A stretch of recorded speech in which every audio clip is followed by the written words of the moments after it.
a peace can be established.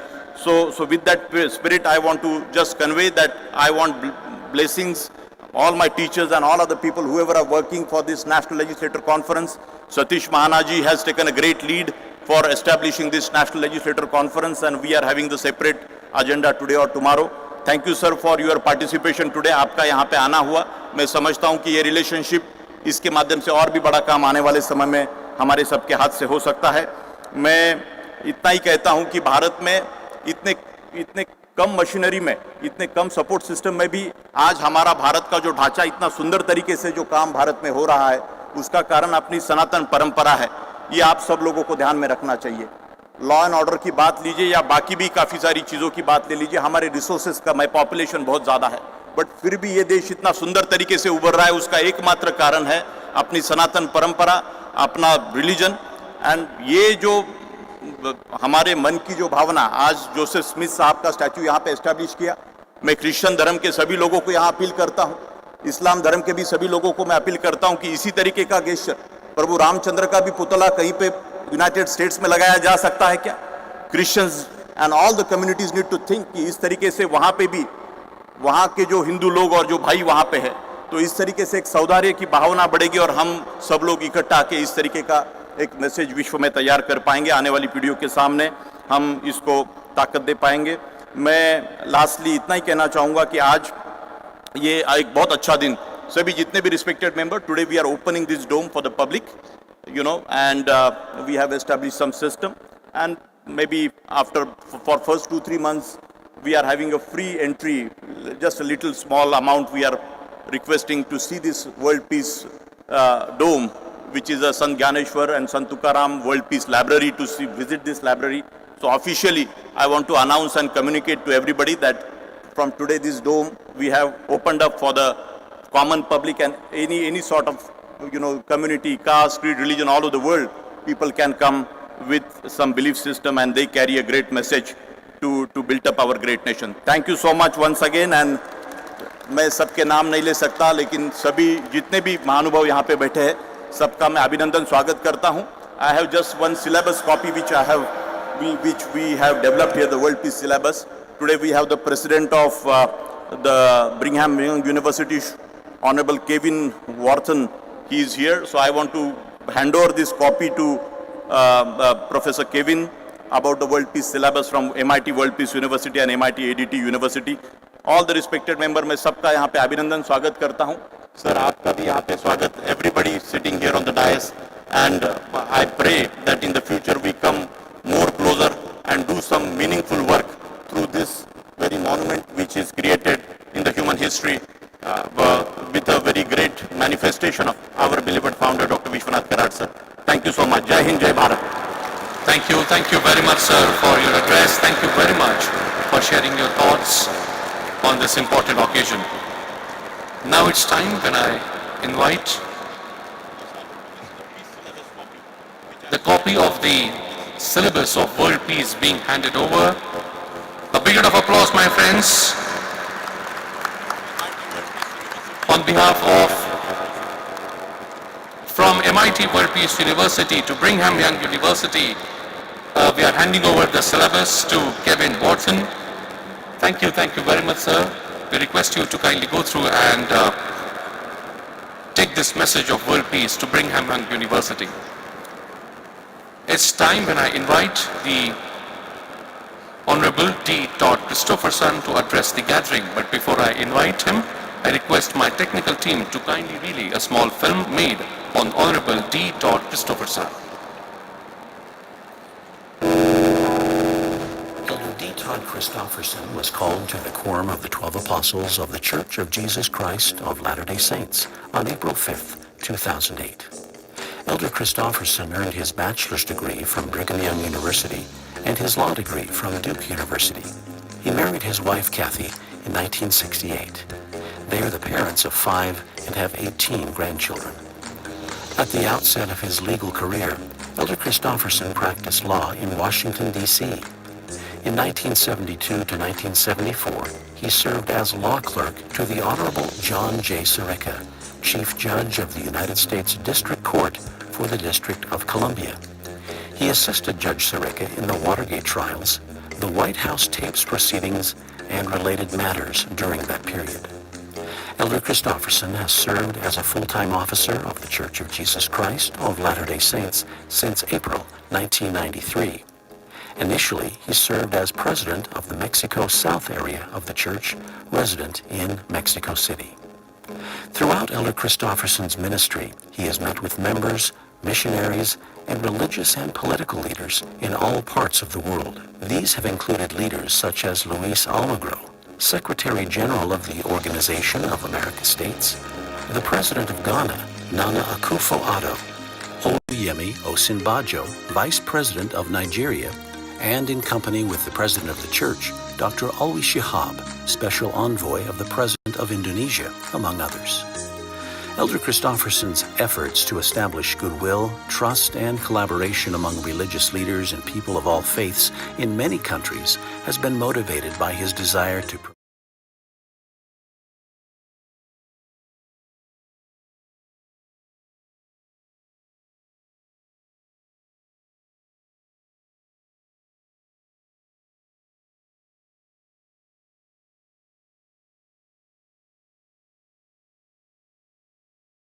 University as they bestowed the philosopher Saint Sri Dhyaneshwara World Peace Prize on Elder Christofferson in a remarkable ceremony at the university in August of 2017.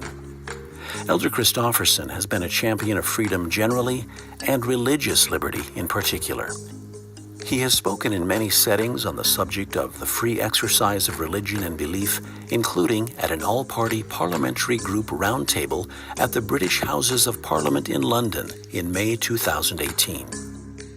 He has worked to support civil rights and equal opportunity for all races and ethnic groups. A sometimes unrecognized part of Elder Christofferson's worldwide ministry has been his interest in and outreach to children.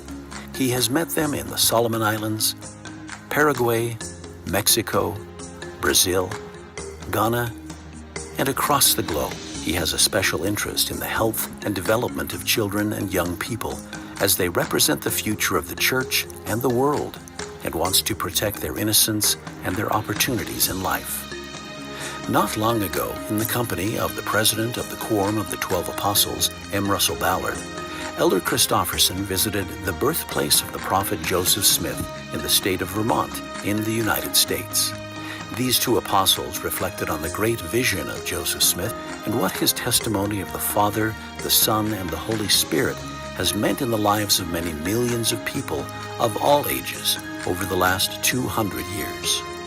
Joseph Smith testified that Jesus Christ opened the way for the eternal joining together of all generations of humankind in the great family of God. Elder Christofferson is pleased to help carry forward that inspiring legacy. Please put your hands together and welcome with a big round of applause, Honorable D. Todd Christofferson.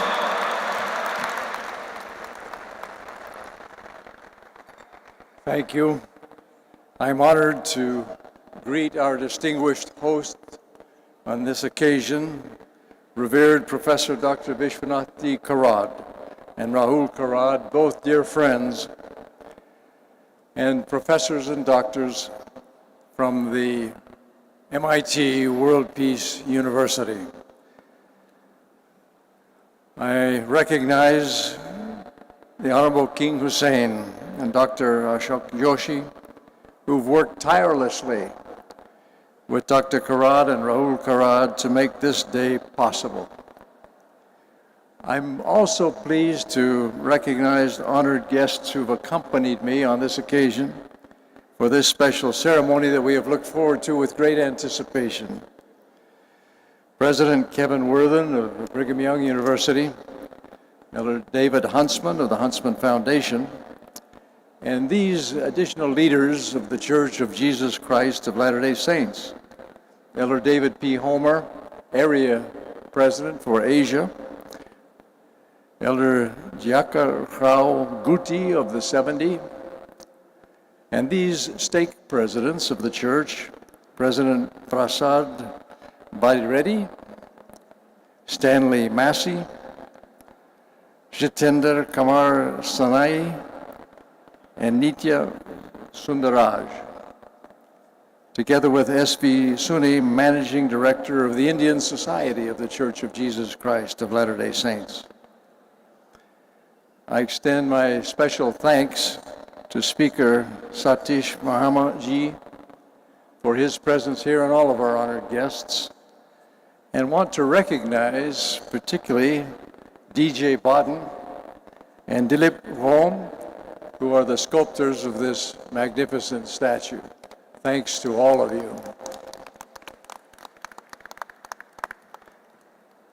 Dr. Karad, I want to say how impressed I am with this magnificent structure, the World Peace Dome where we meet. The dome was only partially complete when I first saw it 5 years ago. The interior scaffolding was still in place, and it looked like it would take a half a day to climb to the top. As Dr. Karad showed us the unfinished World Peace Dome to my wife and me, it was imposing, but I couldn't imagine how beautiful it would be when it was finished. I lacked vision, whereas vision is what Dr. Karad has in abundance. Dr. Karad, where some doubt, you act. Where some worry, you work. Where some walk, you run.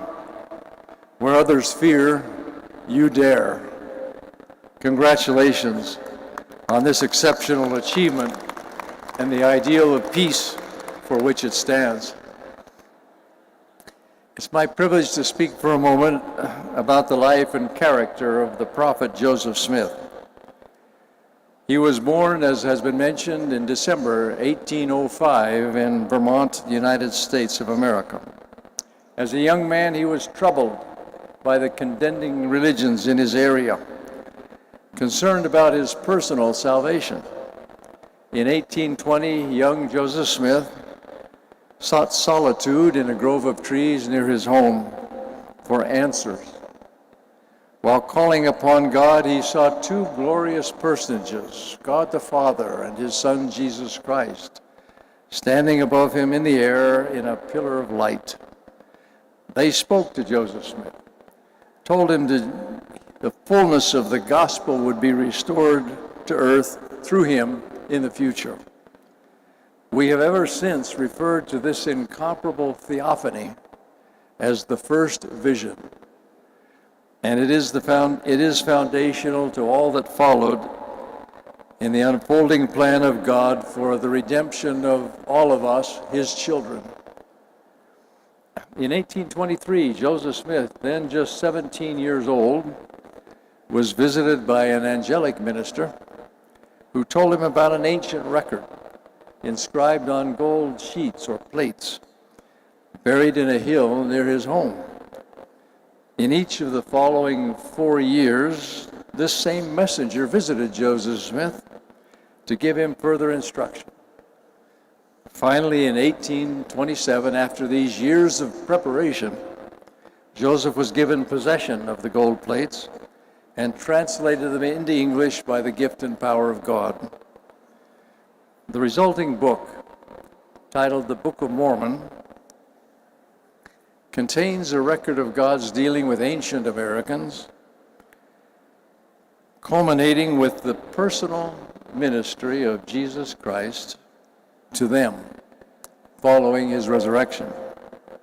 The Book of Mormon is a companion scripture to the Bible and has now been translated into over 100 languages.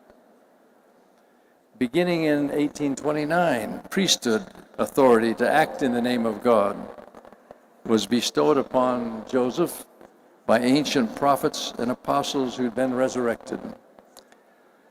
In 1830, Joseph Smith formally organized the Church of Jesus Christ of Latter-day Saints. Members of the church have since been referred to as Latter-day Saints or simply Saints. Although the First Amendment of the Constitution of the United States guarantees the free exercise of religion, That freedom had not yet been well established in practice at the time of Joseph Smith. Consequently, he and the saints were often persecuted by those who disagreed with their beliefs. One winter night, Joseph was dragged from his home by a group of violent men who stripped off his clothes and then covered him in hot tar, leaving him for dead. One of his little children, awakened by the noise, left the house, became sick from the exposure to the cold, and soon died. In 1839, the saints arrived in the state of Illinois in the United States as refugees. Under Joseph's leadership, and despite their poverty, they founded the city of Nauvoo on the Mississippi River. A temple was built where church members received sacred ordinances for themselves and for deceased relatives. The Church of Jesus Christ of Latter-day Saints began to spread across the world. Their peace, however, lasted only a few years. Joseph Smith, who'd been unjustly imprisoned and exonerated numerous times, was then once again incarcerated in Carthage, Illinois in 1844, and was there murdered by a mob at the relatively young age of 38. He died as a martyr. Based on his own experience, Joseph Smith taught that revelation from God did not cease with the ancient apostles of Jesus Christ, but continues even to the present. As Jesus himself said, "I speak the same words unto one nation like unto another. I do this that I may prove that I am the same yesterday, today, and forever, and that I speak forth my words according to mine own pleasure. And because that I have spoken one word, ye need not suppose that I cannot speak another, for my work is not yet finished, neither shall it be until the end of man, neither from that time henceforth or forever." Among the most important prophetic teachings of the prophet Joseph Smith is an understanding of our pre-mortal life.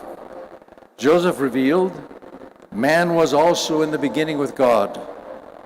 As the offspring of God, our Heavenly Father, each of us has individual identity in the world of spirits with Him. As we come into this world, we obtain a physical body, and the body and the spirit together constitute the soul of man. Joseph also taught that after death, all will be resurrected and become immortal, and that whatever principle of intelligence we attain unto in this life will rise with us in the resurrection. Thus, we will each have identity and purpose eternally in the world to come. Joseph revealed that marriage between man and woman under the authority of God's new and everlasting covenant will endure eternally, as will our family relationships through all generations. His own sufferings made Joseph Smith more compassionate and tolerant.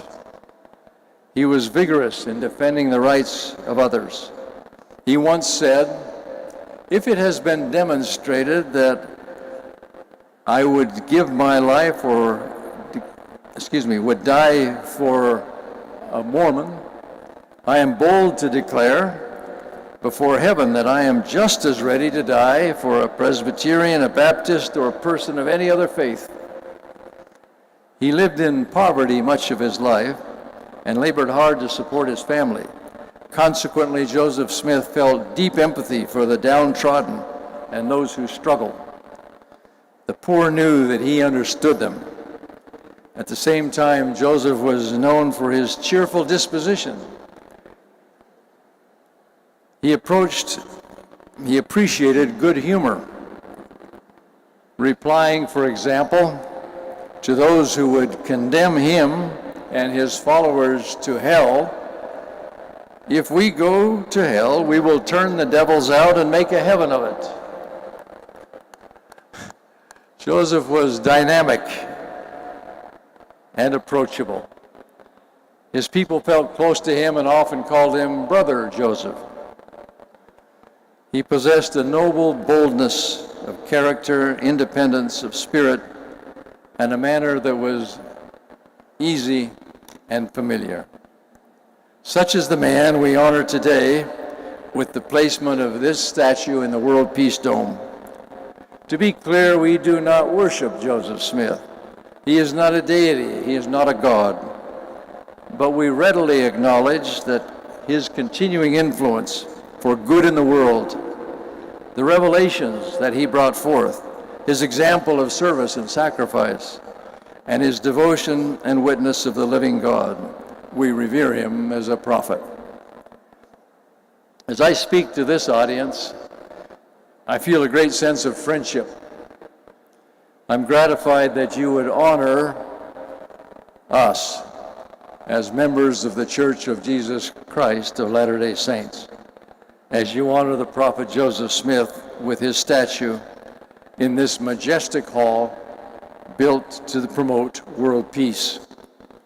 I honor each of you and express gratitude for your generosity and kindness. I conclude with this statement from the prophet Joseph Smith.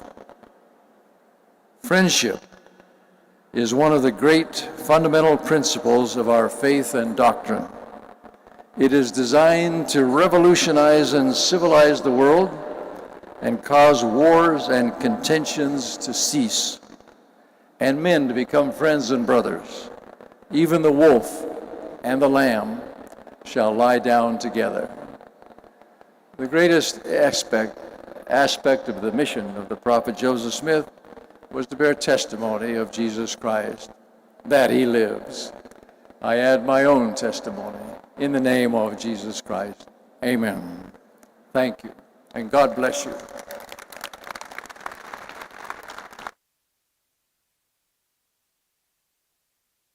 Thank you very much. Let's rise in our seats and give a standing ovation to Honorable D. Todd Christopherson.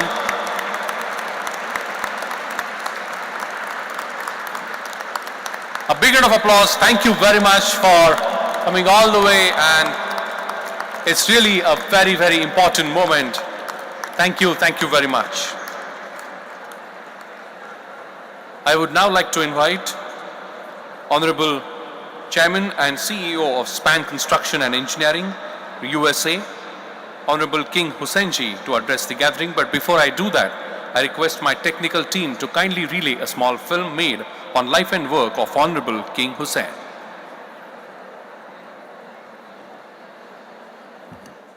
King Hussein was born in Bombay, India. He received a bachelor's degree in civil structural engineering from the University of Bombay, current day University of Mumbai. He came to the United States and attended Brigham Young University in Provo, Utah, where he graduated with a master's degree in civil structural engineering. After completing his education, King started working as an engineer in the steel building industry. In 1972, King married Diane Clark, who grew up in Afton, Wyoming. Together they have 4 children and 10 grandchildren. In 1980, he established SPAN Construction and Engineering in Central California and is currently serving as the chairman and CEO. From its humble beginnings, SPAN has steadily grown to be one of the largest steel building, engineering, and construction firms operating on 4 continents. King founded SPAN on the principles of keeping commitments at all costs and delivering extraordinary quality, schedule, and service that has differentiated SPAN in the steel industry. As a result, SPAN has been ranked number 1 in the steel building industry for 32 consecutive years and counting.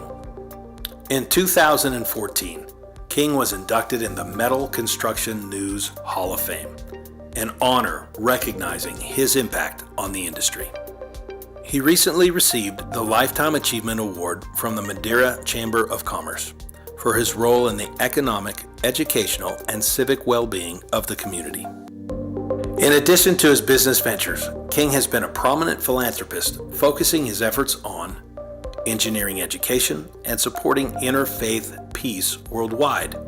His efforts range from providing funding to build new schools to helping found the South Asian Consortium for Religion and Law Studies, and helping kick off the first ever business roundtable to advance international religious freedom during the 2019 UN General Assembly.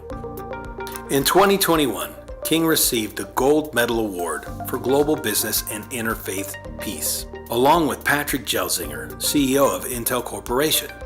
He continues to support the work of Brian Grimm, President of Religious Freedom and Business Foundation, who successfully implemented religious freedom initiatives in several Fortune 500 companies globally. King and his wife Diane serve on the executive committee of Brigham Young University's President Leadership Council and were honored to receive the President's Award. King is actively involved in helping design and build projects on the BYU campus, as well as projects for the Church of Jesus Christ of Latter-day Saints. BYU Athletic Complex, Indoor Practice Facility, Hinckley Alumni Building, New Engineering Building, Football Stadium Improvements, Family Search Building, Star Valley Temple in Afton, Wyoming, Temple in Bangalore, India, currently under construction. In India, King and his wife Diane are working with Rising Star Outreach to fund the development of the first vaccine, which has the potential to eradicate leprosy. Also, King and Diane have funded 10 eye clinics in the last 2 years through Charity Vision. Recently, Rahul Karhad, Cole Durham, Ron Ganell, and King met with the Honorable Harsh Wardhan Shringla in New Delhi to explore options to conduct the Interfaith Forum Conference in India in conjunction with the G20 Summit, which will be held in India in 2023. Please put your hands together for Honorable King Husseinji.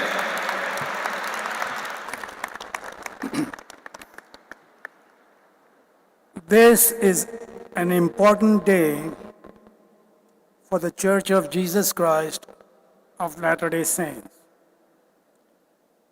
We are humbly grateful to Dr. Vishwanath Karad and Rahul Karad for continuing to embrace the sacredness and values of different religions.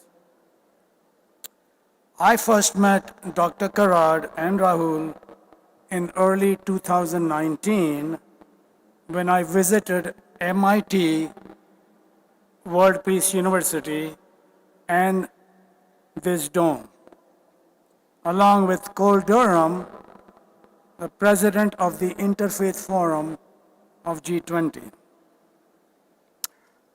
During my visit, I sensed something was different.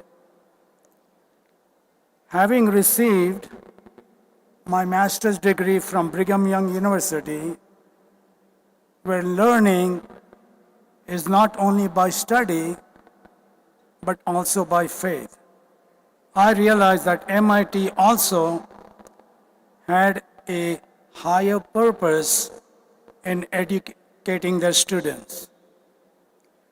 In fact, we believe that the spirit and the body is the soul of man, the Atma of man. Yeah? And so it was no surprising that when I first met the Karads, I felt that was the mission, is to not only educate students intellectually or academically, but also spiritually. Their underlying belief that the union of science and spirituality will bring peace to humanity. Hence, MIT is preparing students to be a force for good, not only in India, but wherever they go. I believe that Dr. Karad was inspired by God.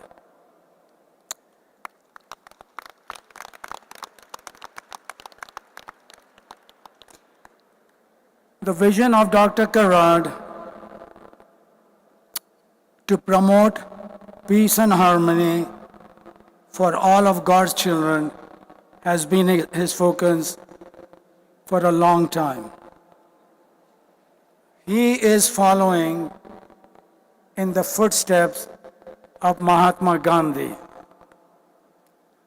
who gained freedom for India through nonviolence, and whose life was taken because he was promoting peace between two conflicting groups of people.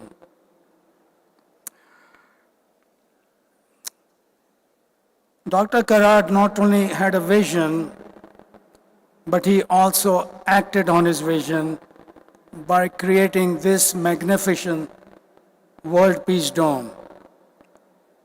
And now, he is honoring the Church of Jesus Christ of Latter-day Saints by installing the statue of the prophet Joseph Smith, who restored the gospel of Jesus Christ as his main calling. I sincerely thank Dr. Karad for his vision and his belief in implementing it. But with all due respect, I believe Dr. Karad's work is doing more to promote peace than the United Nations.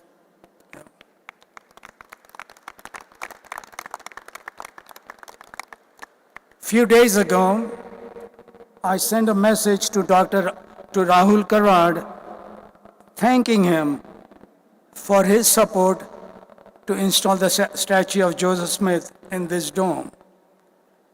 I'll read to you part of his response to me. And I quote, "It will be a great honor and privilege to install the statue of Joseph Smith. All his life, he worked for the cause of religion, harmony, peace, and humanity. I feel it is incumbent upon us and all our future generations to keep the holy flame burning forever. We all have a temporal existence here, but before we transcend to the other world, something constructive must be done to leave this world a better place." Unquote. Well, it is obvious that Dr. Karad and Rahul Karad are keeping the flame burning, and that is the legacy they will leave for future generations.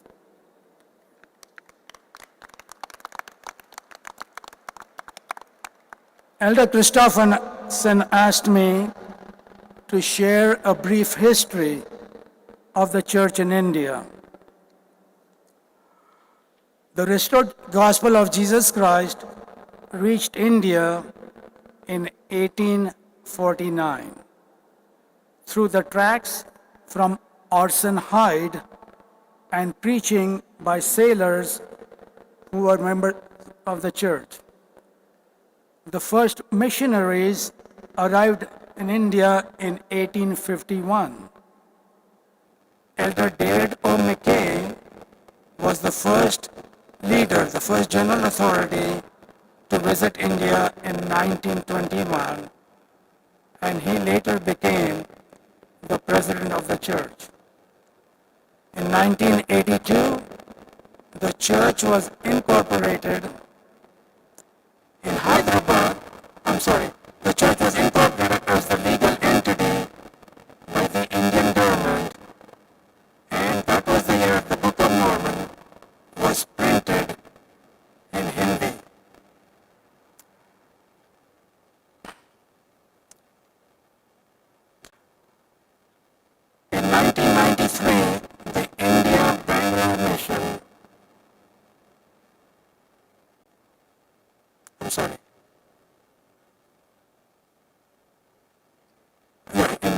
1993, the India Bangalore Mission was created with Guru Charan Singh Gill as the president. And in 2007, the India New Delhi Mission was created.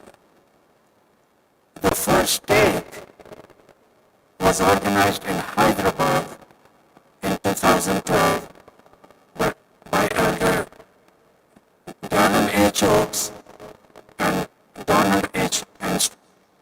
Hallstrom.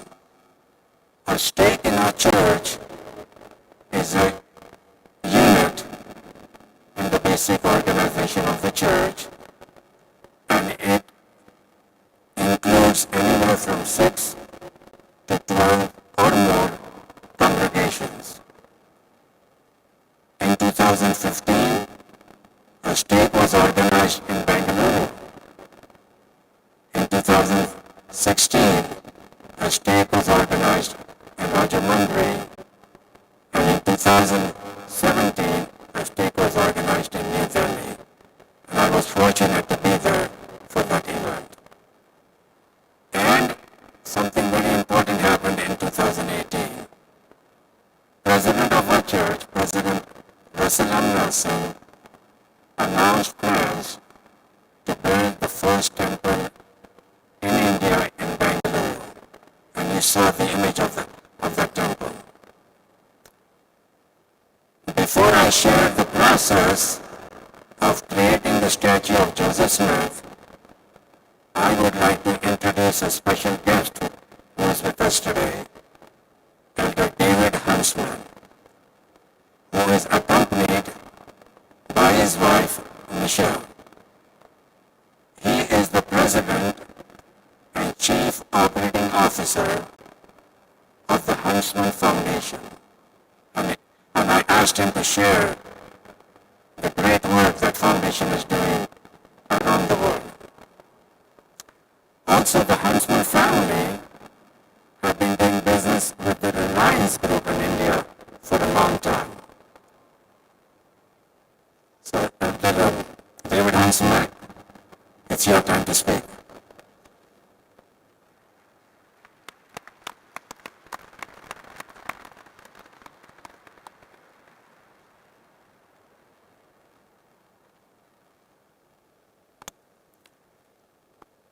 Our dear friend King Hussein, thank you. Ladies and gentlemen, can I just say, wow! What a remarkable experience to be here with all of you in such a remarkable structure to pay tribute to the prophet Joseph Smith. I pay my respect to Dr. Kawad. Thank you very much. It is an honor to be in your country, to be in your city, to be in your home last night, and to be here at your university today. Thank you very much.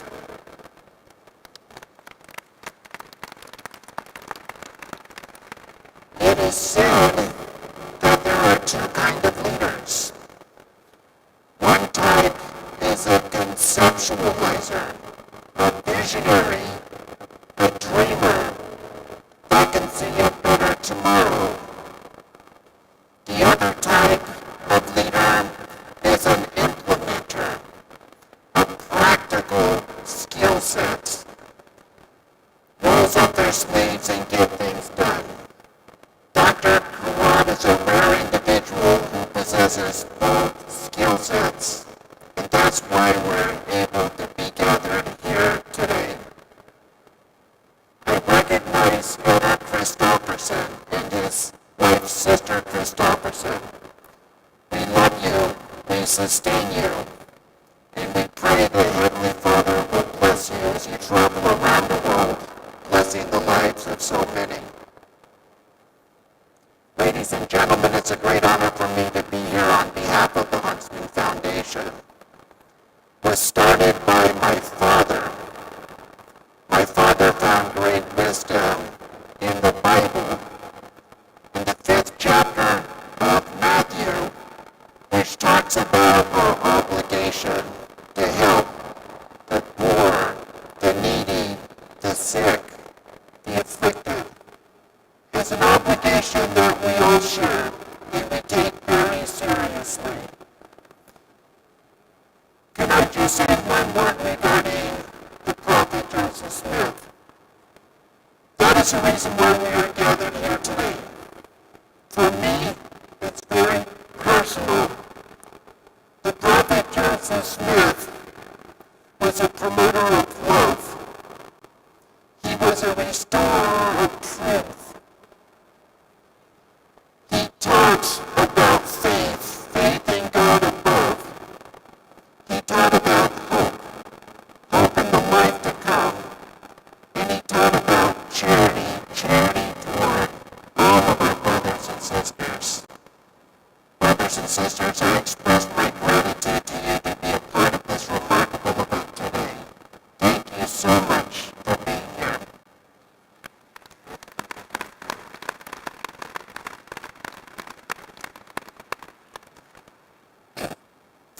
Thank you, sir. Thank you very much. And now it's time. Please. Yeah, we are doing it a little bit differently.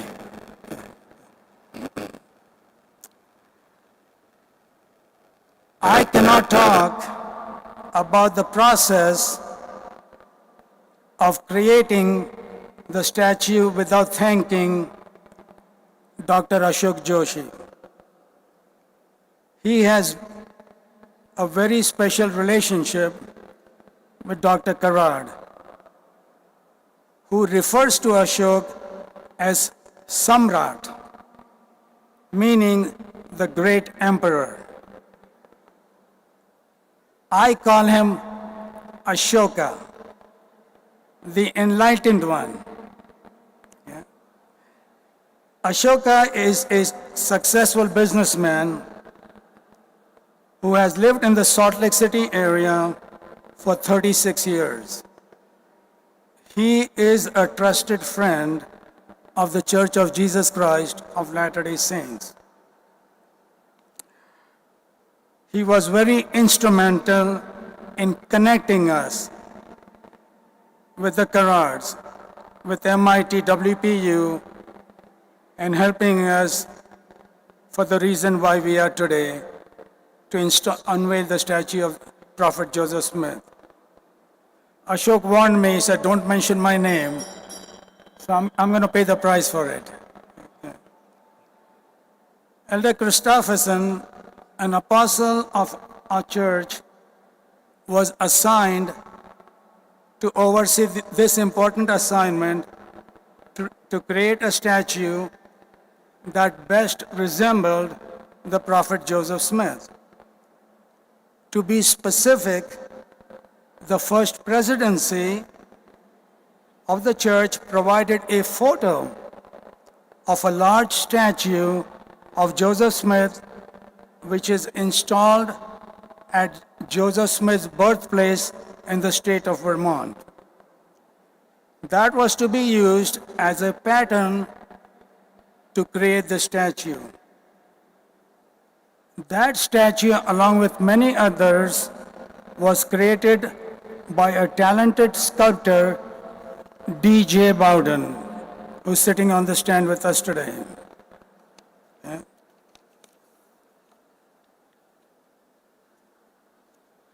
I have 10 more pages to finish, okay?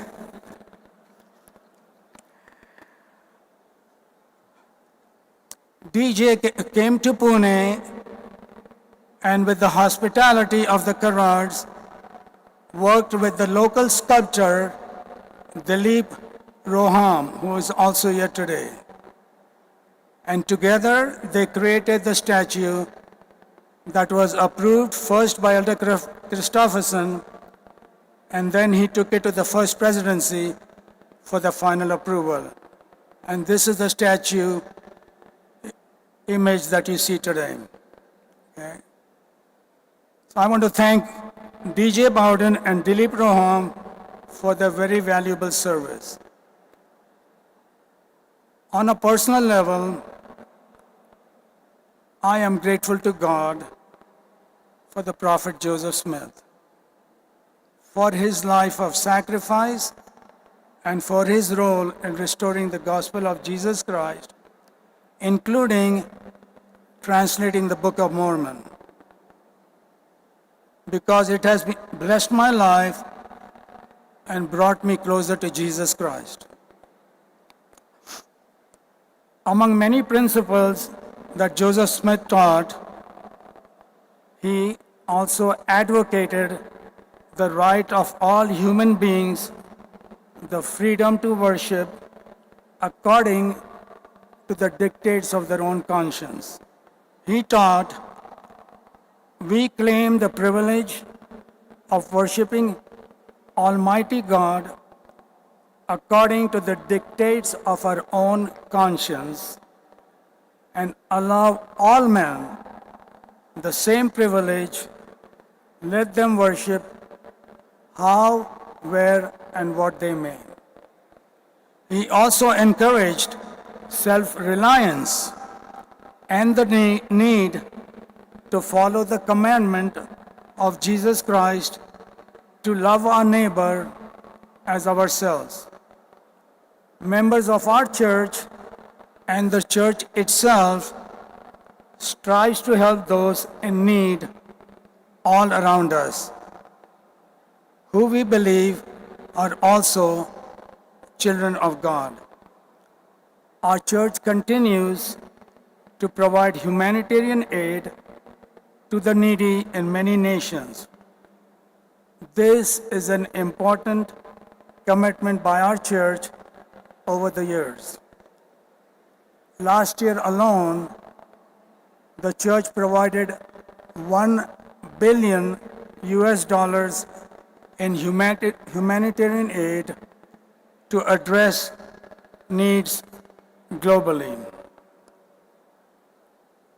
I am grateful for this opportunity to work with Elder Christofferson on this assignment. It has truly been a special experience for me. Elder Christofferson's life is not his own. When he got called to be a leader, an apostle for the church, his life belongs to the Lord now. And he will spend the rest of his life in the ministry wherever the Lord takes him. Just recently, he and his wife returned actually yesterday from an 11-day trip to Africa. So his ministry is wherever the Lord needs them. I also acknowledge the great support that is given to MIT by Ron Gunnell, the global envoy for the Tabernacle Choir at Temple Square, Richard Nelson, liaison to the United Nations for the church that he served for 21 months, for Cole Durham, president of the Interfaith Forum of G20, and Brian Grimm, president of Religious Freedom and Business Foundation. I close with God's blessing to be with Dr. Karad and Rahul Karad in their effort to be ambassadors for peace and for all humanity. Thank you.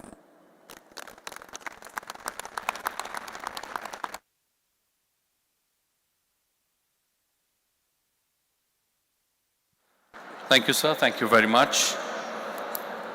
My friends, it's now time when I request and invite the President of Brigham Young University, Honorable Kevin Wathen, to address the gathering. But before I invite him to address the gathering, I request my technical team to kindly relay a small film made on life and work of Honorable Kevin Wathen.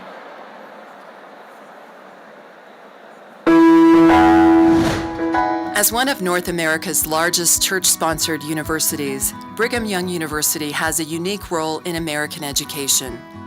It is a respected scholarly institution with nationally ranked academic programs, and it is also an institution grounded in faith.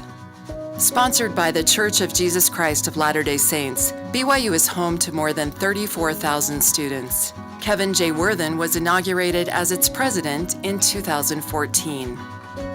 A native of a small coal mining town in Utah, Worthen attended the College of Eastern Utah before later earning bachelor's and Juris Doctor degrees from BYU. He also served 2 years as a full-time missionary in Monterrey, Mexico. After graduating from BYU Law with highest honors, Worthen served a prestigious law clerkship in Washington, D.C.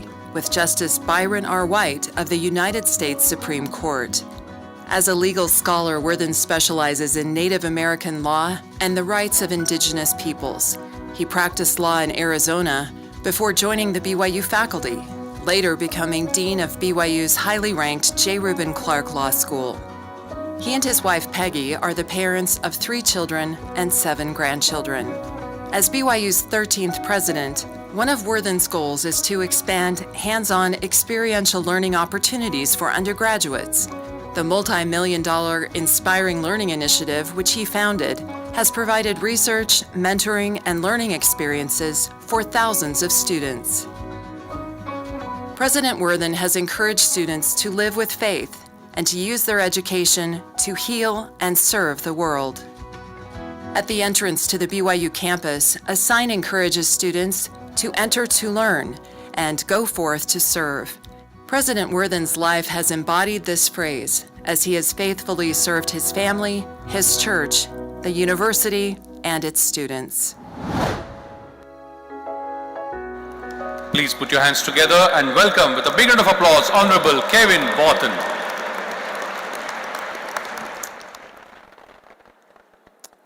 I'm honored to be invited to speak at this remarkable and historic event, which includes 2 of my heroes, Elder Christofferson and King Hussein.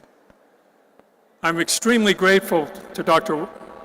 Karad and his son Raul for so graciously hosting us and for issuing the invitation. I first met both of them as they attended and came to our campus in Utah, and I learned 2 things about them. Number 1, they loved students. And I hope you understood as we came in, there are a lot of students here. And they were the ones, and those are the main concern for Dr. Karad and his son. And number 2, they were interested not just in educating the minds of their students, but the heart and soul. A holistic approach to education that is often missing in higher education in the United States. And I found a kindred spirit in both of them who were interested in providing that kind of education to wonderful students, and I thank them for this opportunity of being involved in this program. As president of a university that is founded, supported, and guided by the Church of Jesus Christ of Latter-day Saints, the decision to include the statue of Joseph Smith in the Worldwide Peace Dome is both deeply moving and one cause for gratitude. I want to speak just for a moment about Joseph Smith's views on education. Although his opportunity for formal education was extremely limited, he only attended up until the 3rd grade, Joseph Smith greatly valued education. In order to understand how he greatly valued it, you need to understand a little bit about the teachings of the Church of Jesus Christ of Latter-day Saints. A fundamental belief of the Church of Jesus Christ of Latter-day Saints is that all human beings are beloved spirit sons and daughters of heavenly parents, and as such, each person has a divine nature and destiny.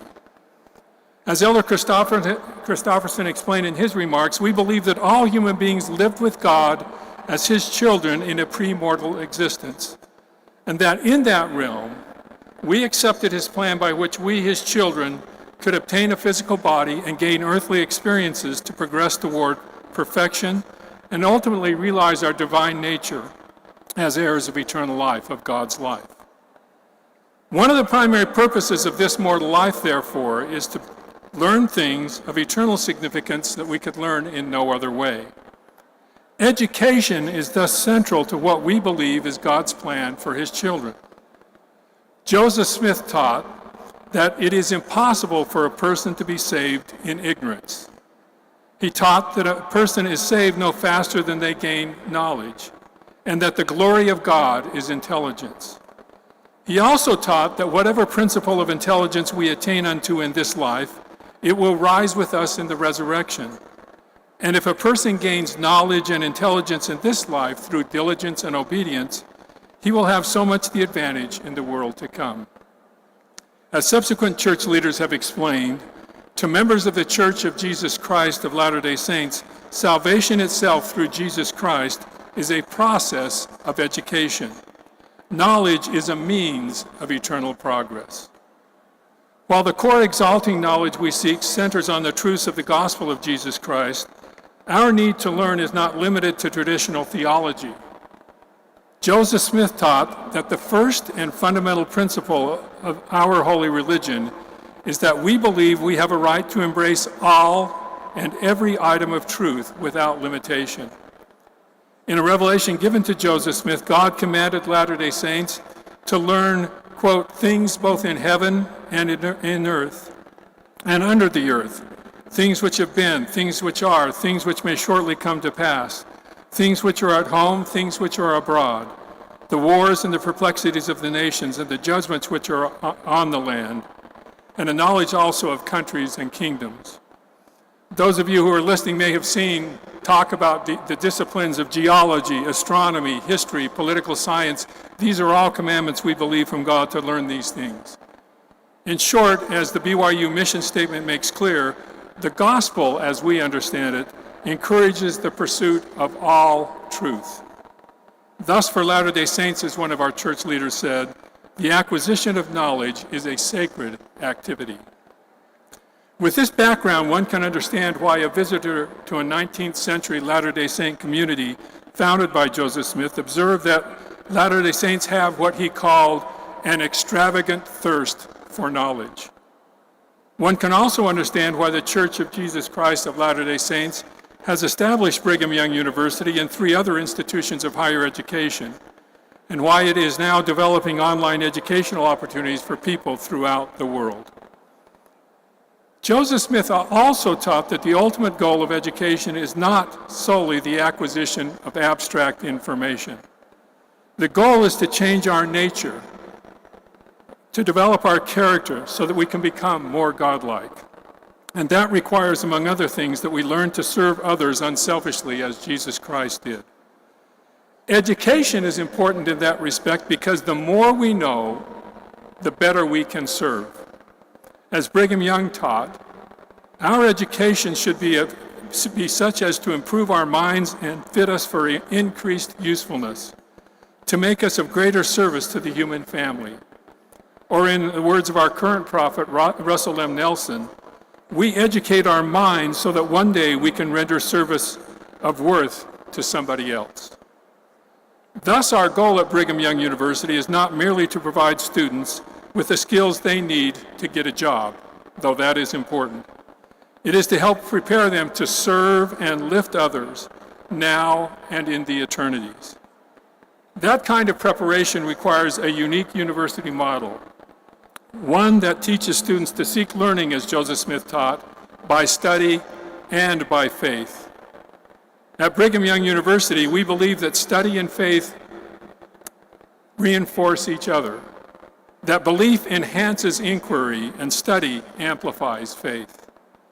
In keeping with this teaching, our aim at Brigham Young University is to provide an education that, number 1, is spiritually strengthening, number 2, intellectually enlarging, number 3, character building, all of this leading to lifelong learning and service.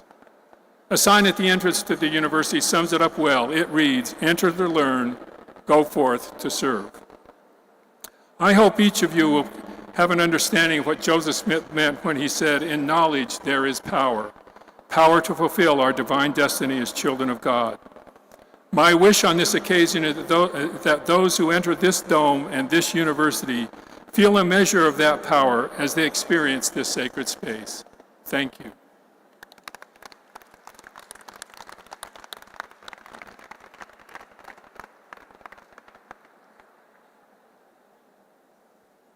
Thank you, sir. Thank you very much.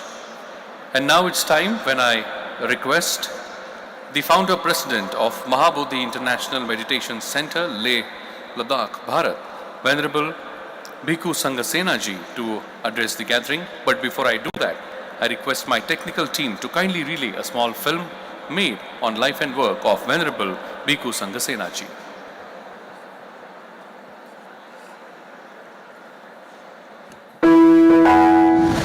Venerable Bhikkhu Sangasena was born in the Himalayan region of Ladakh, India.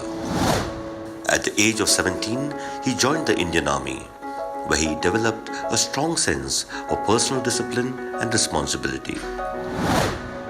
1977 was a particularly significant year in his life, for this is when he felt the inner spiritual call and decided to leave the army. He left the mountains of Ladakh far behind him and became a committed disciple of the renowned Buddhist scholar and celebrated monk. In 1986, Venerable Bhikkhu Sangasena founded the Mahabodhi International Meditation Center, MIMC, in Ladakh. Since then, he has worked tirelessly and selflessly to put the Buddha's teachings on loving kindness and compassion into action. And now, MIMC has become one of the leading NGOs in India. Venerable Bhikkhu Sangasena has travelled extensively around the world and participated in many international conferences, seminars and workshops. He urges everyone to promote issues such as spiritual and cultural values, literacy and environmental protection. Furthermore, he also raises his voice against issues concerning the whole world, like destructive armaments, destruction of the environment and ecology, human injustice, consumer violence, and racism. Venerable Bhikkhu Sangasena is actively working with several other leading national and international organizations which are committed to the development work towards a safer, peaceful, and integrated world. We warmly welcome Venerable Bhikkhu Sangasena.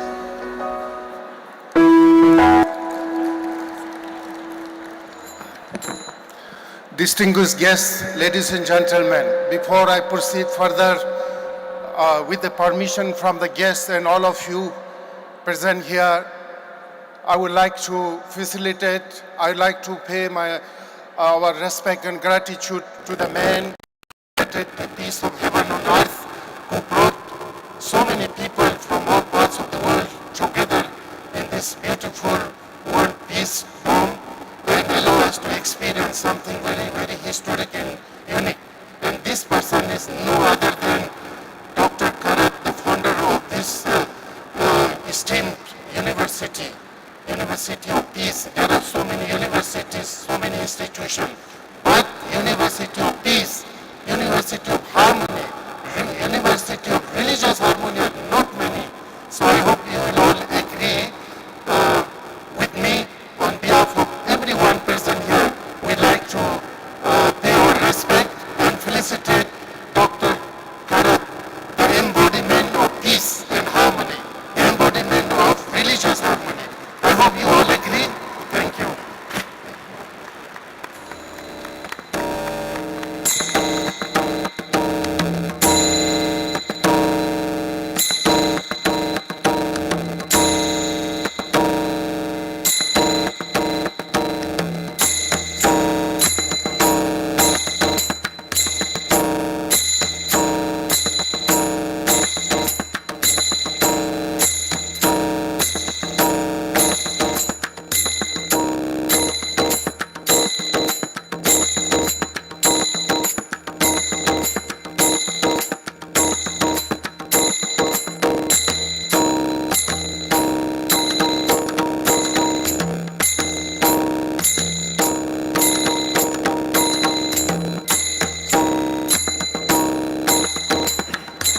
Let's give a big round of applause, my friends, to Revered Professor Dr. Vishwanath Karat, sir.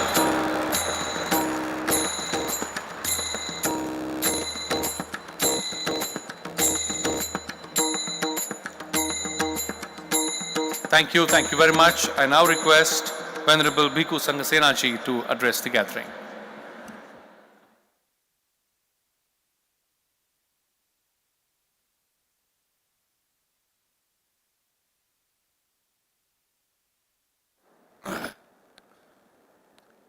बुद्धं शरणं गच्छामि धम्मं शरणं गच्छामि संघं शरणं gacchami.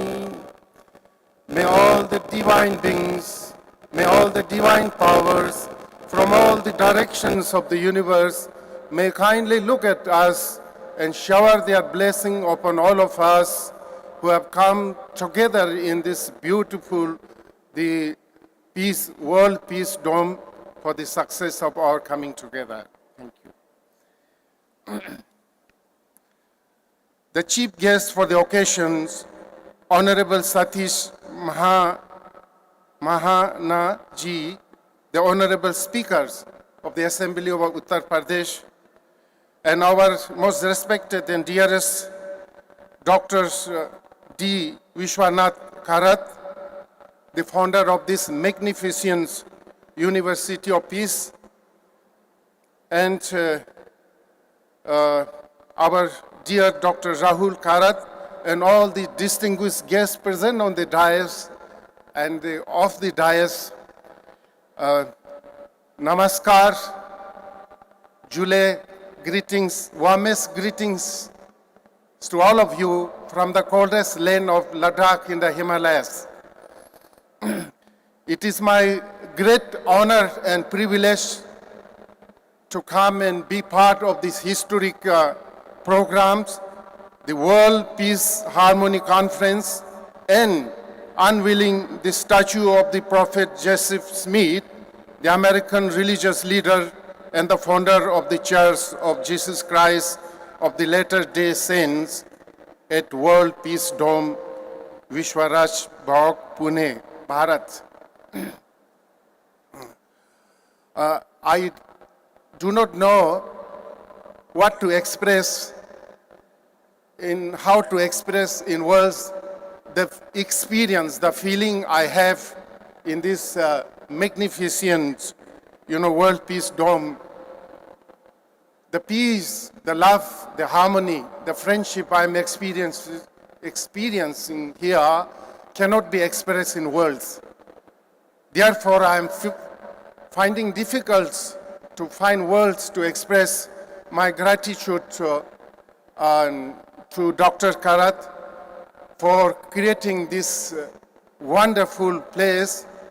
I would say the piece of heaven on the earth, and bringing so many people together here to experience the universal peace, the universal brotherhood and sisterhood.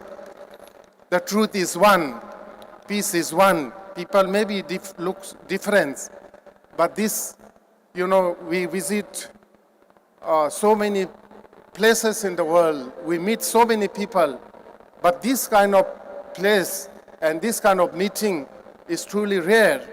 Rare in the sense, today, the world need the most urgent need of the present world is peace and harmony, is brotherhood and sisterhood. It is now more than 8 months since the Russian and Ukraine wars begins. Our world leaders still have not been successful in stopping this brutal war. So therefore, I think the responsibility of the religious leaders becomes even more. I am confident, I have full hope in the religious leaders to bring peace, to bring better understanding than the politicians. Yes, I don't say all the politicians are bad, but they have their own agenda. They have their own selfish interests. They don't think globally, but the world is one. We must now today change this thing, that think globally and work globally. We must change this, think globally and work globally. Friends, whether you are American or European or Asian, whether you are Buddhists, Muslims, Christians, fundamentally we are same human beings. We are all born in the same way, we are growing in the same way, and we will all one day have to die, have to leave. No difference. Whether we are American, European, Asian, Buddhist, Muslim, Christians, we share the same planet, same Mother Earth. We breathe the same air. We drink the same water for our survival. We live under one sun, one moon, one sky. Where is the difference? There may be a slight difference on the color of the surface of our face, but fundamentally we are same. We all have two eyes, one nose, 2 ears, one mouth, 2 hands, 2 legs. And we have one heart somewhere here. And inside the heart also we have the same wish, the same desire, the same wish and desire to avoid all kinds of problems, suffering, and the same wish and desire to enjoy real peace, real harmony, safe. So where is the difference, my dears? Who created this difference? How come it that we started looking at each other differently? We are not strangers to each other. We are not different to each other. We are all brothers and sisters. We are member of one family, the human family. We are member of one family, the global family. This is what we need to understand and create. And who will create? No other than religious leader. In the eyes of religious leaders, you know, we are all same. In the eyes of God, we are all same human beings. In the eyes of God, in the eyes of Buddha, there's no difference. There's no such as American, European, Asian, Buddhist, Muslim, Christians. We are all same. And this can be done only by religious leaders. Dear friends, I often say that different religions are like different flowers. The color of the difference may be different. The shape of the flowers may be different. But they are all flowers contributing beauty. Therefore, more flowers, more beauty, less flower, less beauty, no flower, no beauty. So we must look at the different religion like different flowers. We must look at different nation like different garden. And it is so.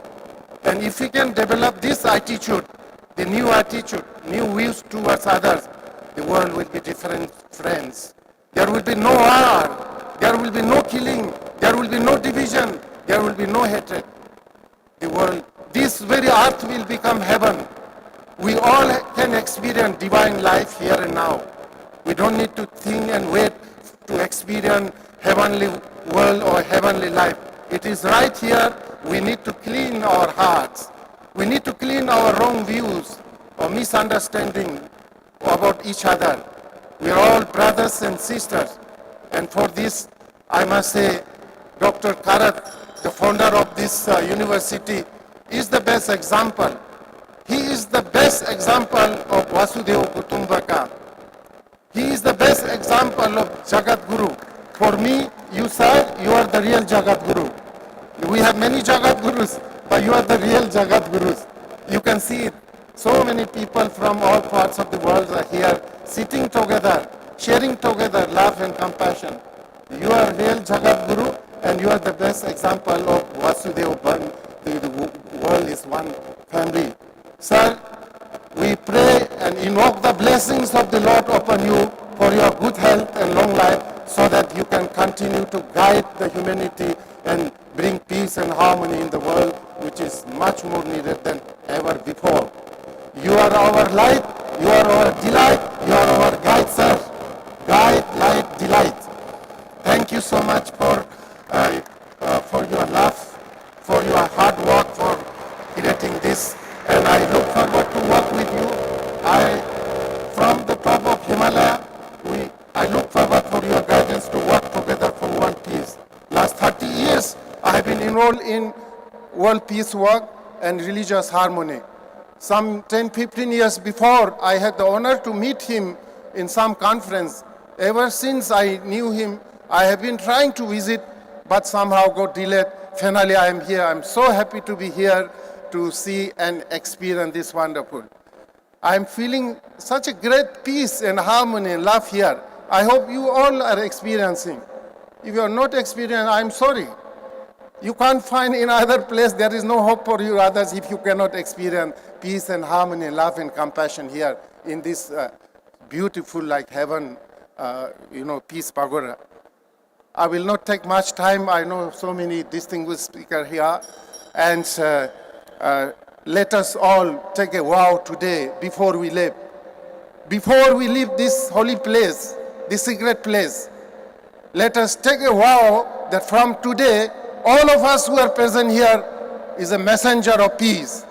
All of who is present here is an ambassador of compassion. All of who are present here is a Bodhisattva, a would-be Buddha.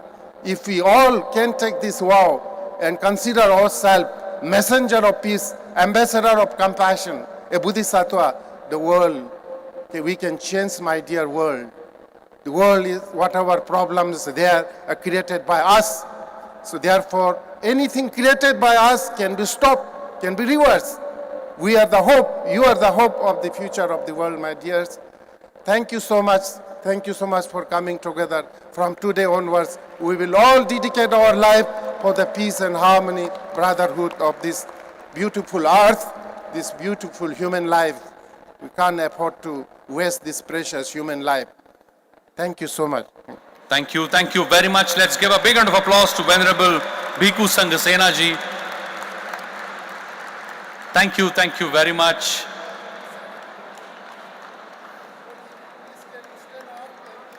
Oh, definitely a big round of applause and a standing ovation to Revered Professor Dr. Vishwanath Karat sir and Venerable Bhikkhu Sanghasena ji.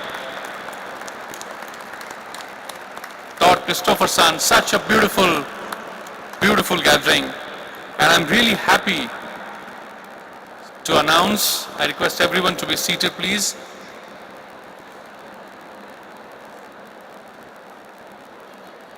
I request all the students to be seated please.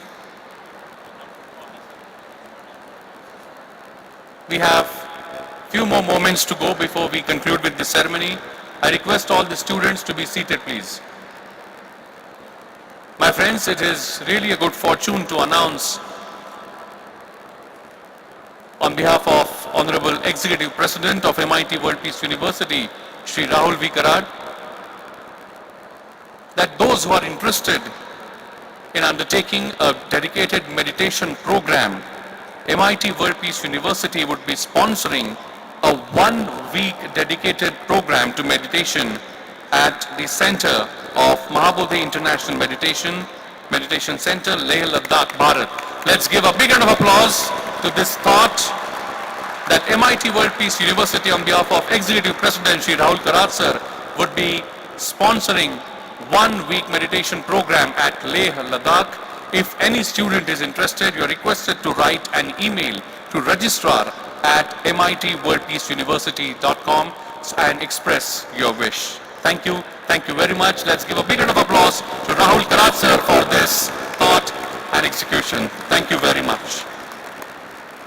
And it's time when I invite the chief guest of this session, the Honorable Speaker of Uttar Pradesh State Legislative Assembly, Honorable Satish Mahanaji.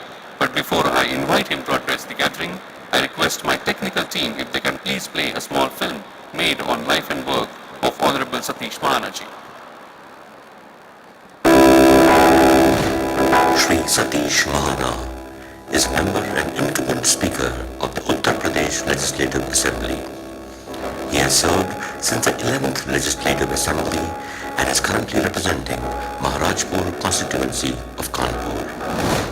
He did his early schooling from St. Joseph's Senior Secondary School and attended the Kanpur University to obtain Bachelor of Science degree. He participated in the 2009 general elections as a BJP candidate from Kanpur and served as a vice leader of Bharatiya Janata Party in 16th Vidhan Sabha of Uttar Pradesh. Shri Satish Mahana is also a former coordinator of Bajrang Dal, the youth wing of Vishwa Hindu Parishad. Shri Mahana has been MLA for 8 straight terms. He served as Minister of State for Housing and Urban Development from 1997 to 2002. After 2012, he has been representing Maharajpur Assembly constituency of Kanpur in Nagar district of Uttar Pradesh. In 2017, Shri Mahana was appointed a Minister of Industrial Development in the Uttar Pradesh government. takes special interest in social work, reading, tourism, and music. We warmly welcome Sri Satish Mahana. Please put your hands together and welcome with a big round of applause, Honorable Sri Satish Maharaji.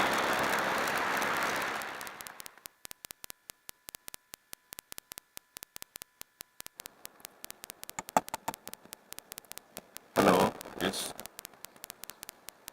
Thank you very much. Indeed, it's my proud privilege and happiness to be here on this occasion when MIT World Peace University is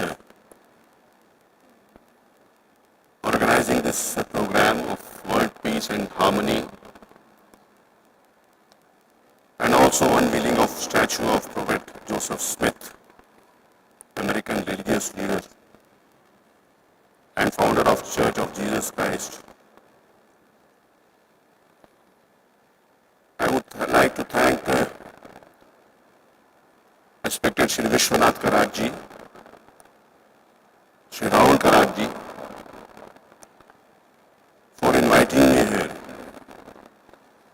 2 months back I was in the university in Pune on the occasion of Bharatiya Chhatra Sansad. That was a very important program organized by MIT University, because when we think about the democracy, when we think about the people of India, when we think about the constitution, so there are 4 pillars according to the democracy, according to our constitution now. Legislature, judiciary, and the government side, execute the people who are executing the system. And 4th we name as media. So this is most important, that all the 4 pillars of the democracy must support each other for the betterment of the state, for the progress of the state. But sometimes we feel and we see difference between all these 4. And when I am here to speak about the peace and harmony of the world, just now, respected Sri Srivastava ji from Leh Ladakh, he was saying that some of the leaders, they don't want peace. I would like to humbly request you, everybody on the earth who is born as a human, they need peace. Whether they come from different religions, different castes and creeds, but when we see, as a human, everyone wants to be happy, everyone wants to be smiling,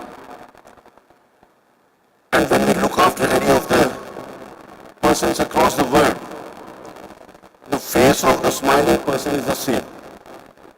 The face of satisfaction is the same. The face of happiness is the same.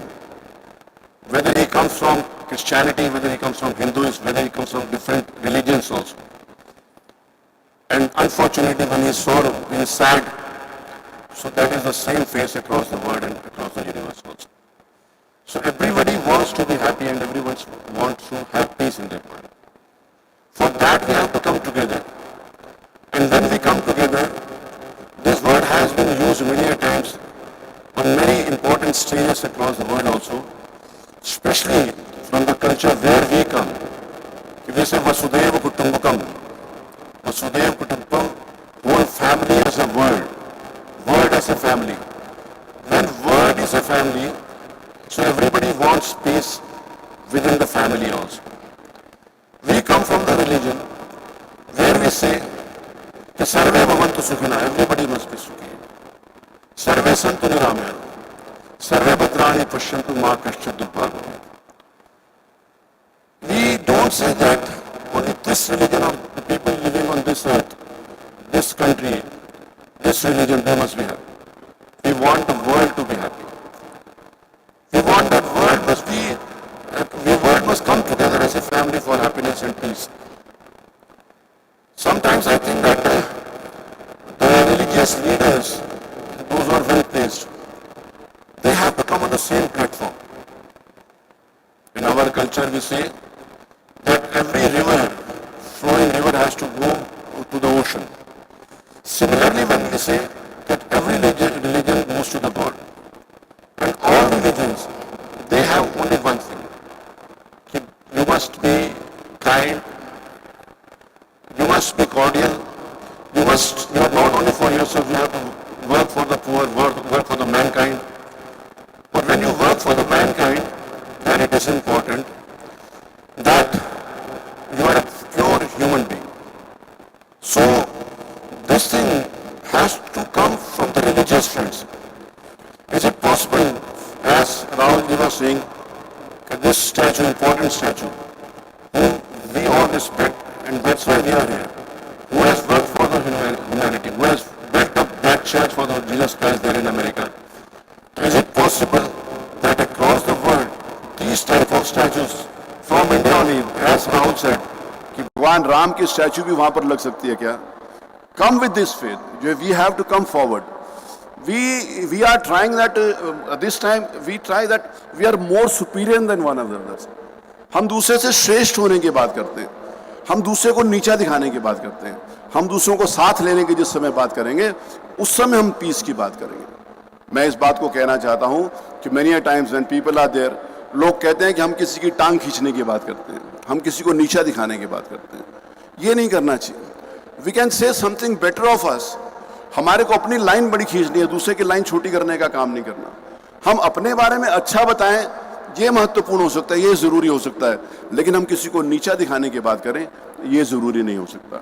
मैं किसी एक व्यक्ति की शादी में गया था, उन्होंने अपनी लैंग्वेज में, I am not going to name the religion of it, तो उन्होंने बोला कि हमारे धर्म में ऐसा ऐसा ऐसा ऐसा सब कुछ अच्छा है, लेकिन on the next line he said कि उनके धर्म में ये खराब है. Can we stop that? क्या हम उसको रोक सकते हैं कि जिस समय हम पीस की बात करते हैं तो all of us have to come together on one stage and say that हम किसी की भी बुराई नहीं करने जा रहे हैं. हम अपनी अच्छाई बताकर लोगों को जोड़ने की बात कर सकते हैं, लेकिन किसी की बुराई बताकर उसको हटाने की बात नहीं कर सकते. This is more important. और जिस समय हम इस बात के लिए आगे बढ़ेंगे तो किसी भी स्थान के ऊपर कोई भी व्यक्ति होगा जो रिलीजियस होगा, जो सोशल होगा, जो पॉलिटिकल होगा, उसको साथ देने के लिए लोग आगे आएंगे. जिस समय हम इस बात को सोचते हैं, हमारे को ये बहुत महत्वपूर्ण बात. I come from a state which is the land of gods, Ram, Krishna और शिव का है, which is the land of Buddhism. अगर बुद्धिस्ट सर्किट की बात करें तो Buddhist came from Kushinagar there, वो वहां पर बुद्धिस्ट के लैंड है. That is the land of Taj. वो सारे के सारे जिस समय हम सारी की सारी बात करते हैं तो वसुदेव कुटुंबकम की जब हम बात करें, विश्व के कल्याण की बात करते हैं, जब हम प्राणी मात्र में सावधान करें, वी डोंट से दैट मतलब harmony must be there within the human being. We say harmony must be there within all creatures of the system. सारे क्रिएचर्स के बीच में हार्मनी होनी चाहिए. हम दूसरे क्रिएचर्स के साथ हार्मनी कैसे नहीं कर सकते? हम उनके प्रति अहिंसा कैसे कर सकते हैं? अहिंसा कर सकते हैं, हिंसा नहीं कर सकते उनके खिलाफ. तो ये बातें जो दूसरे के साथ मिलकर हम सब लोगों को करनी है, ये बड़ी महत्वपूर्ण बात होती है. आज यहाँ पर इस डोम में जिसमें हम देखते हैं तो सारे रिलीजियस लीडर्स के यहाँ पर, क्या ऐसा ही सीन हमारे को दुनिया में सारे धर्मों में देखने को मिल सकता है क्या? जिसमें हम सब धर्मों में इस प्रकार का सीन देखेंगे तब हम विश्व शांति की बात कर सकेंगे, तब हम विश्व प्रोग्रेस की बात कर सकेंगे. अगर हम दूसरे स्थान के ऊपर इसको नहीं देखेंगे तो ये सिर्फ बात किताबों के अंतर्गत रह जाएगी, और जिस समय किताबों में रह जाएगी तो इस प्रकार की बातें हम वर्षों तक और सदियों तक करते रहेंगे. मेरे को सौभाग्य मिला, मैंने वन ऑफ द शंकराचार्य से मैंने बात करी. मैंने उनको बोला कि हम कहते हैं कि सारी नदियां समुद्र में जाकर मिलती हैं, लेकिन कुछ लोग कहते हैं कि हमारी नदी है, हमारी नदी के अलावा कुछ नहीं है. तो जो हमारी नदी है इसको समाप्त करना पड़ेगा. और जिस समय गॉड की बात है तो वो परम परमेश्वर जो निरंकार है, जिसका कोई स्वरूप नहीं है. सारे धर्म, when it comes to Lord Jesus, we all respect him. हमारे सबके मन में उनके प्रति श्रद्धा है. We say that he is the son of God. Who is God? तो भगवान कौन है? हम कहते हैं भगवान के अवतार हैं हिंदुस्तान। तो भगवान के अगर अवतार है तो भगवान कौन है? वो भगवान परम ब्रह्म परमात्मा परमेश्वर जो निराकार है, जिसको हम गॉड, आजकल नया कंसेप्ट आया गॉड पार्टिकल्स के नाम से जाने, जिसने इस सृष्टि की रचयिता करी है, जिसने इस ब्रह्मांड की रचय, जो इस ब्रह्मांड को चलाने वाला है, जो इस सोल को, इस आत्मा को उस परमात्मा के साथ मिलाना चाहता है। हम जिस समय सोल की बात करते हैं, जिस समय मनुष्य की बात करते हैं, तो हम कहते हैं यत पिंडे पिंडे तत् ब्रह्मांडे। जहाँ पिंड है वही ब्रह्मांड है, जहाँ आत्मा है वही परमात्मा है। तो हम अपनी आत्मा में परमात्मा को देख सके, इसके लिए जिस समय हम आगे बढ़ेंगे तो उस समय वर्ल्ड पीस की हम सब बात कर सकते हैं। ये बहुत महत्वपूर्ण बात है जो प्रोफेसर कराट साहब ने यहाँ पर आज प्रारंभ किया। इसको हम कैसे दूसरे की आलोचना किए बिना अपनी लाइन को बड़ा करके लोगों को कैसे समझा सकते हैं?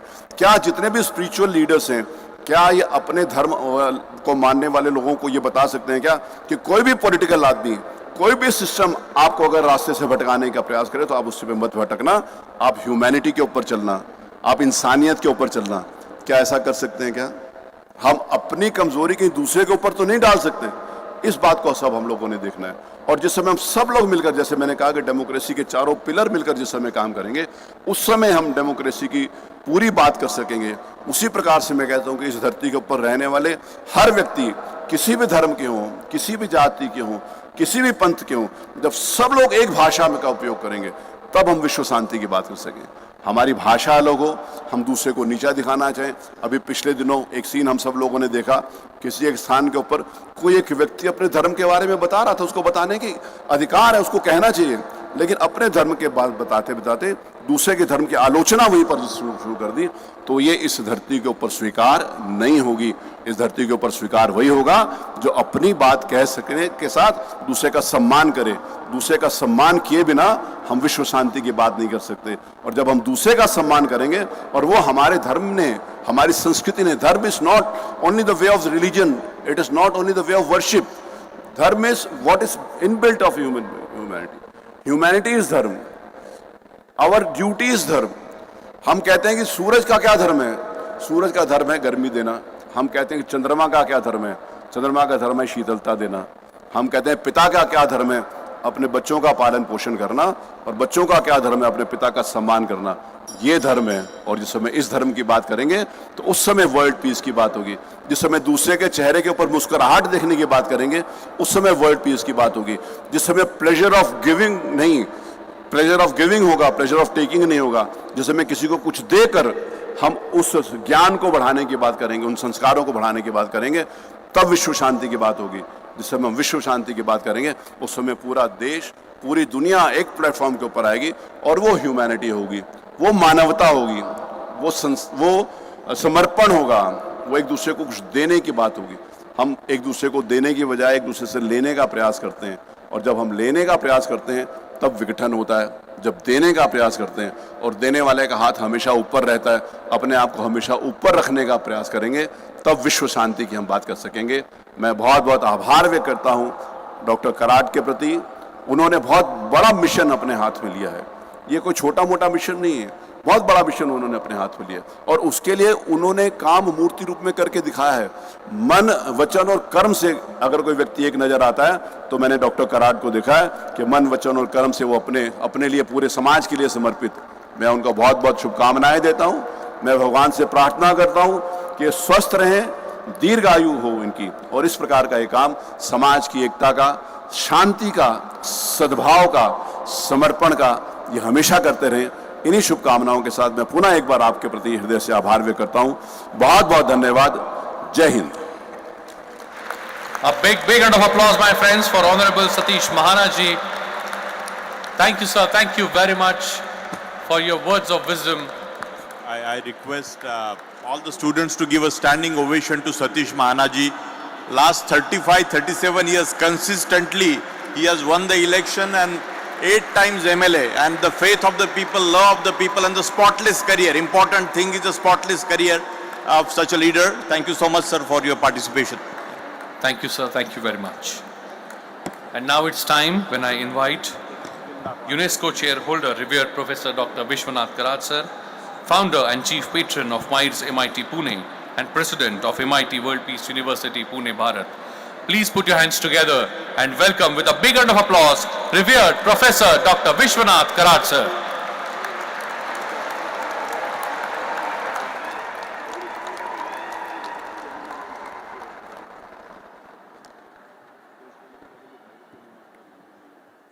Honorable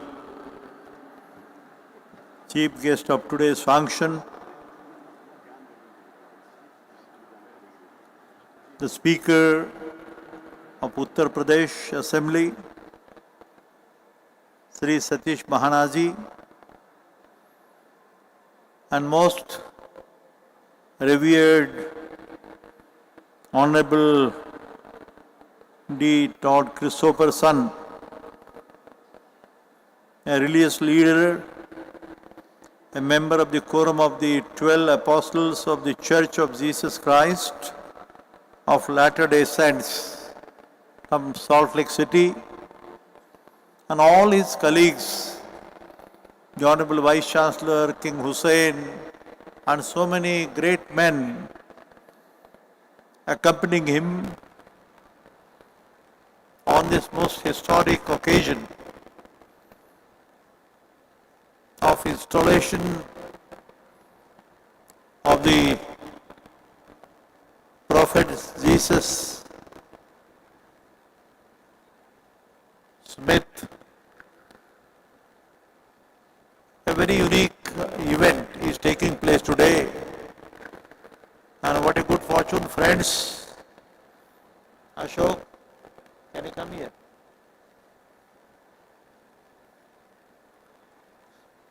Give him a big applause. He's Ashok Joshi. यहाँ वाई बोल के तर्क तीर्थ लक्ष्मण शास्त्री जोशी साहब, भारत के बड़े great philosopher of India, his nephew, but he is my classmate.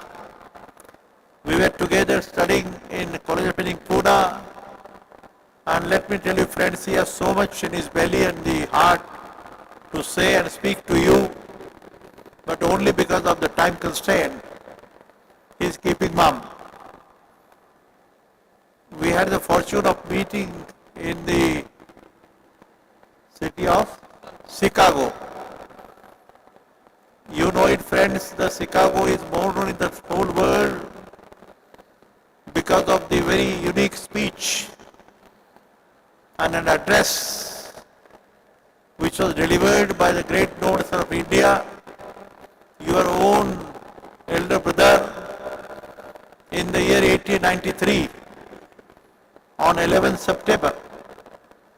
That city of Chicago had invited me for some speech, a keynote address on the mission of what religion stands for and what science stands for. 40 साल के बाद ये मिला मुझे, 40 साल के बाद हमारी पहचान हुई बाद में.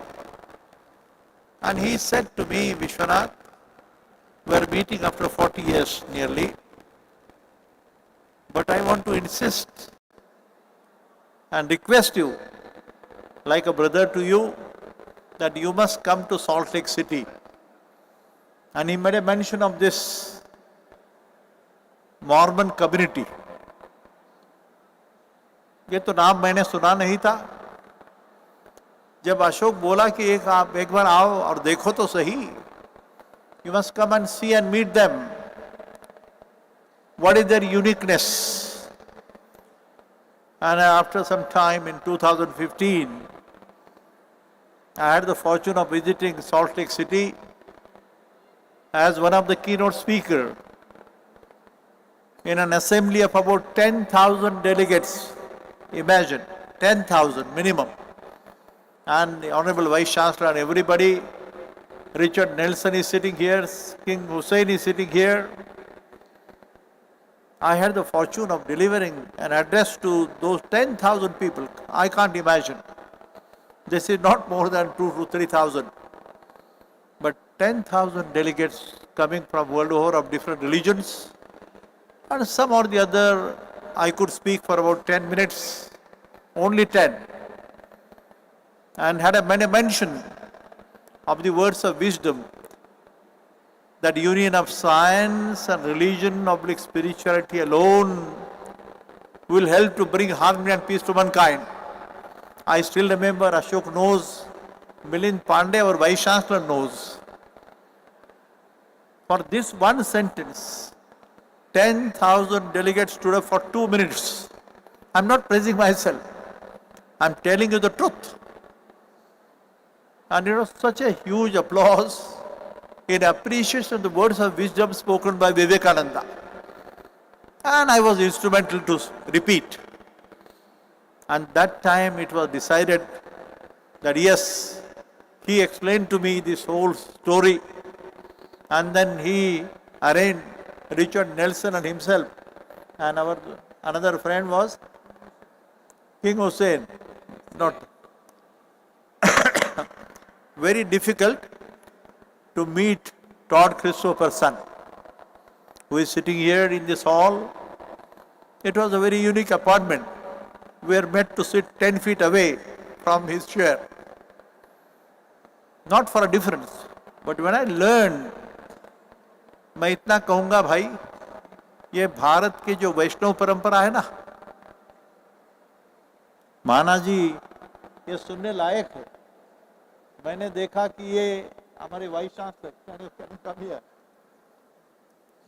I'm meeting him after a very long time, but he was the chancellor or the president of that Brigham University. And when we went there with the Richard Nelson and Ashok, the first introduction, why I am doing this, what the purpose behind. So many saints and sages are standing in this hall, but when I met this gentleman, it was almost 12:30 in the afternoon or so, in the noon. And I just requested the chancellor or the president, can I have a cup of coffee? And thereafter, this gentleman, the president, he said, Professor, sorry, we don't serve tea or coffee. I was shocked. मैं बोला इतनी बड़ी संस्था है, 40,000 students है, 10,000 teachers हैं, no tea, no coffee, no drink, no liquor, no meat. ये वैष्णव परंपरा है भाई. और इनके बाद उनके लिए तालियां दे दो. Christopher son, can you stand up for a minute? For you. Yeah.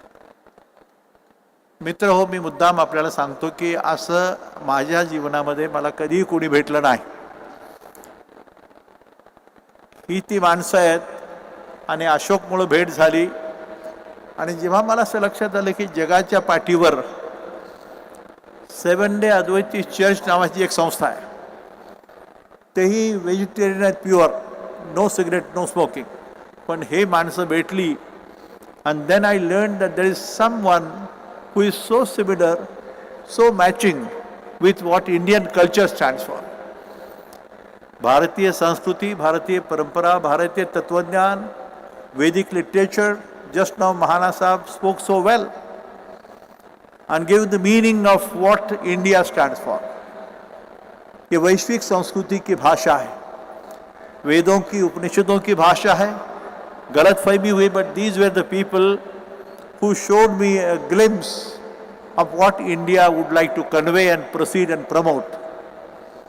मैं ज़्यादा नहीं बोलूँगा, लेकिन आज जब दिस प्रॉफेट जोसेफ स्मिथ साहब का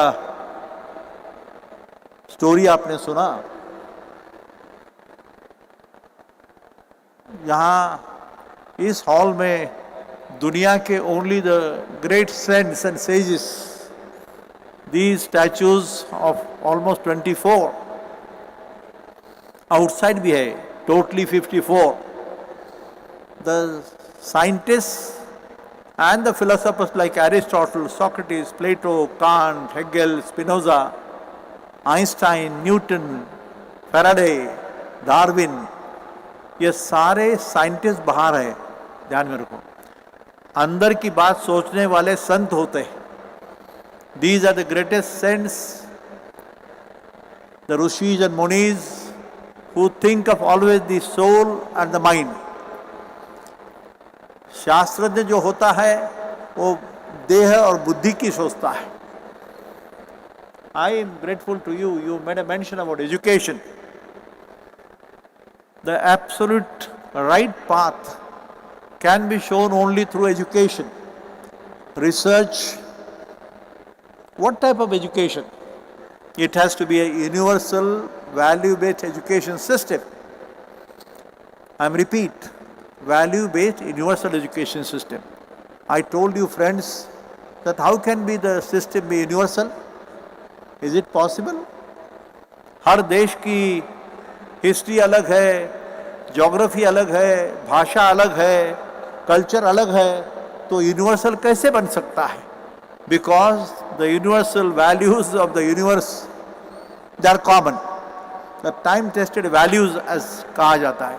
और मैंने इन लोगों में, ये मॉर्मन कम्युनिटी का मॉर्मन बुक की बात हुई, मैंने देखा कि ये ऐसा एक अलग सी ये कौम है जो दुनिया को रास्ता दिखाने में इस world peace mission, promotion of culture of peace, development of, Mangesh Karad बोलता है होलिस्टिक पीस लविंग सोसाइटी. यार ये शब्दों को कोई मीनिंग लाना हो तो शायद इनकी दोस्ती हमको हो सकती है. इसलिए I just did this act. And today it fills my heart with a sense of pride and pleasure when I stand before you, friends, when I see my two great friends and Mr. Ashok Joshi, and a great Indian after 54 years. We are meeting today after कितने साल हुए अपन भेटून. Friends, don't go on his size and this thing. He is a holder of 156 international American patents. Such a great man. Give him a big clap.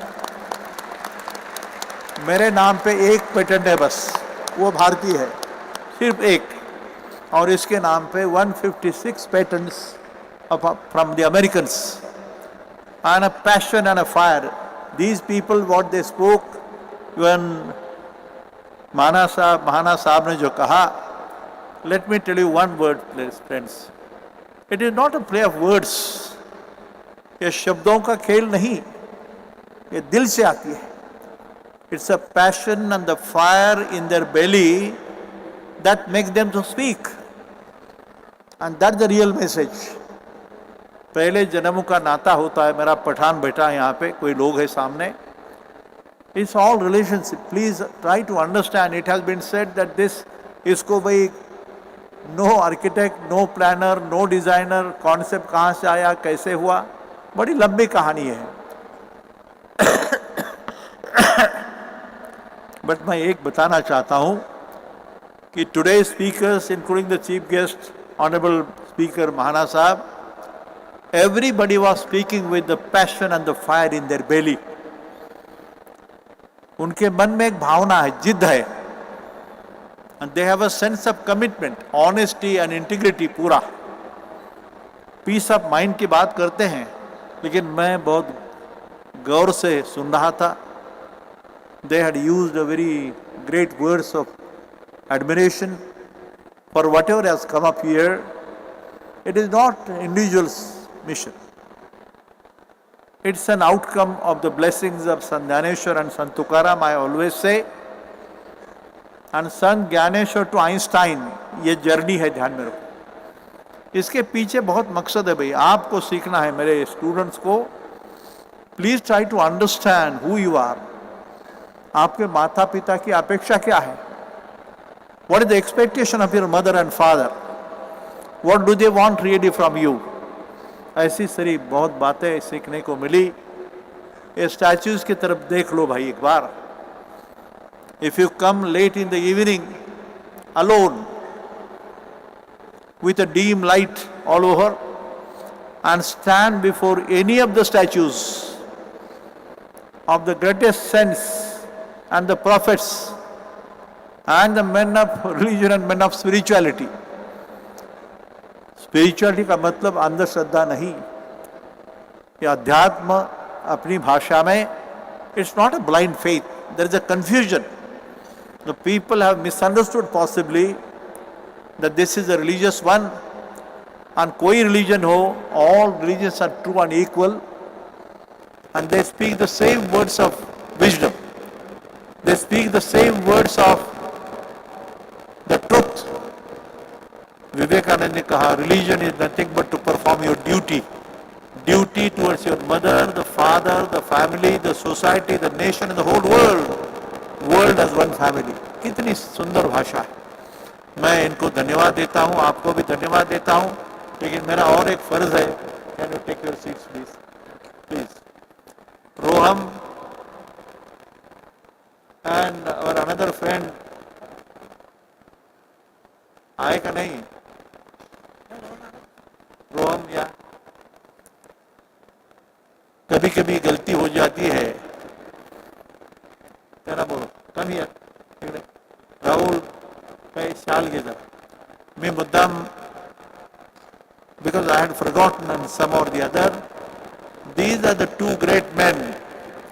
He is Roham from our institution and he is, I don't remember his name, but these are the two who are the makers of the statue that you are seeing here in the campus. Give them the big applause. ये कला, ये संगीत. It is said संगीत की साधना से ईश्वर दर्शन होता है. कहावत क्या है? लता मंगेशकर के नाम पे यहाँ जो संगीत एकेडमी बनी वैश्विक, इसका चिंतन है ईश्वर कोई चीज है. Is there a God? मेरे गुरुजी सुरेंद्र बार्लिंगे वो ईश्वर को मानते नहीं थे. देखो मजे की बात है कि god Surendra Barlinge who is my teacher, my guide, my guru and who made this possible, वो भगवान पे विश्वास नहीं करते थे और मुझे हमेशा बोलते हैं विश्वनाथ तुम मेरे पीछे मत आओ भाई, मैं ईश्वर की कल्पना मानता ही नहीं. कहाँ है गॉड, कहाँ है ज्ञानेश्वर, ऐसी बातें करते. लेकिन ध्यान में रखना वो एक बड़े कर्मयोगी थे और जब कोई कर्मयोगी होता है जैसे ये लोग हैं, उसको मंदिर में जाने की जरूरत शायद नहीं हो सकती. भगवान की मूर्ति होती है पाषाण की और उसी मूर्ति का मंदिर भी बनता है पाषाण का.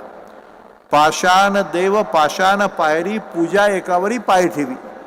ये संत तुकाराम का वचन है भाई. शांती परते नाही सुख एरा ओघेची दुःख म्हणून शांती धरा उतराल परितरा.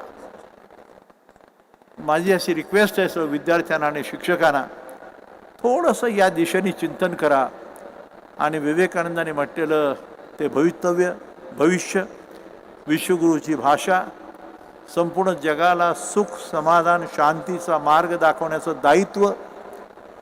And MIT, not MIT, but this whole of India will become a knowledge court of the whole world. हे शब्द आहेत विवेकानंदाचे आणि ही भविष्यवाणी सच में आने वाली है. म्हणून तुम्हाला विनंती करतो की आजचा एक ऐतिहासिक दिवस आहे. मी इथे आलेल्या सर्व पाहुण्यांचे मनापासून आभार मानतो, आपल्याला धन्यवाद देतो आणि पुढच्या दिशेने आपली वाटचाल कशी असावी जीवनाची हे ठरवण्याचा हा क्षण आहे. इतिहास बघा पहा सर्वांचं. इथं बाबा बुल्लेशाचा स्टॅच्यू आहे, फार मजेशीर आहे. इथं नीट बघून घ्या. हे प्रत्येक पुतळ्याच्या समोर उभं राहा आणि एकटे येऊन बोला रे.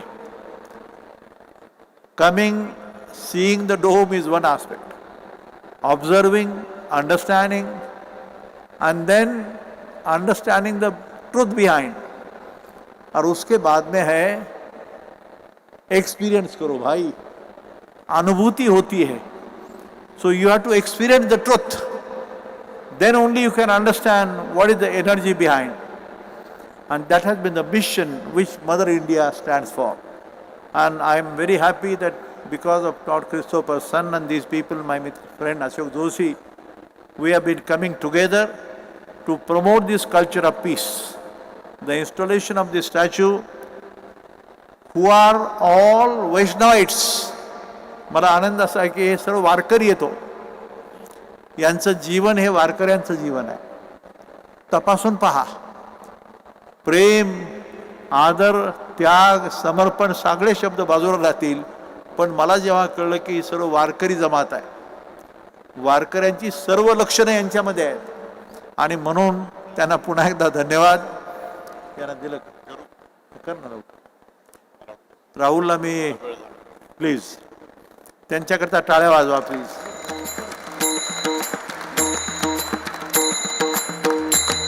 त्यांना दे जरा जोरात वाजवा ना.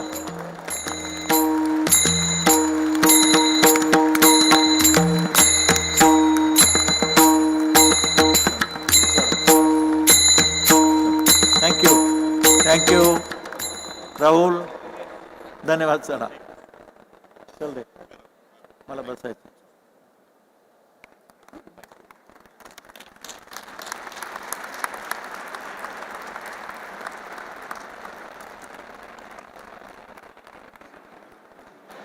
Mike, thank you. Thank you very much, sir. Thank you very much for your kind words. And with this, we are coming towards the end of this ceremony. I request all the students to listen to the instructions very carefully. After this, I request students to listen to the instructions carefully. After the ceremony concludes, students are requested to take left and right hand side exit of the auditorium and assemble at the main staircase for the beautiful photograph with all the dignitaries. So I remind you once again to take the left exit for this section, right exit for that section, and after you exit from the hall, please assemble on the main staircase for the photograph with all the dignitaries. Dignitaries on the stage are requested and all the invitees in the front are requested to take the main exit and assemble for the photograph on the main staircase. Please note, after the photograph, the lunch is arranged for all the students on the right hand side pendal, which is down the stairs. I request, not now please, we are going to have the universal anthem Poseidon and then we will conclude. So there are 40-50 seconds more. Please be seated. And for all the press representatives and dignitaries on the dais and invited guests, the lunch is arranged immediately downstairs below this hall. Thank you very much. I request everyone to rise in their seats for universal anthem Poseidon. May I request my technical team to relay.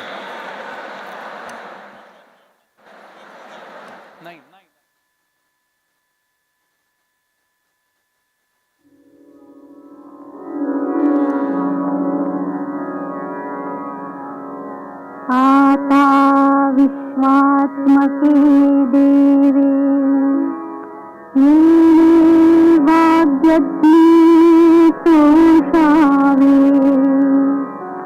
तोषं न जगावे पसाय दानवे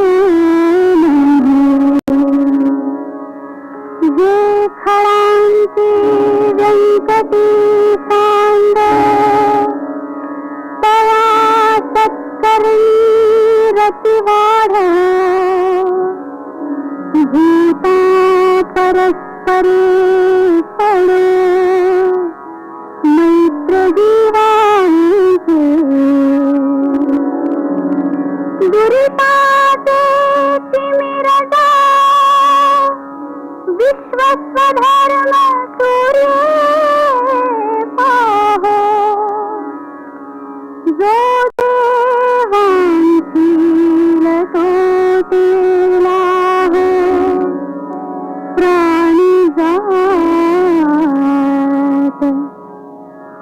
वर्षत सकळ मंगली ईश्वर निष्ठांची मांडी आई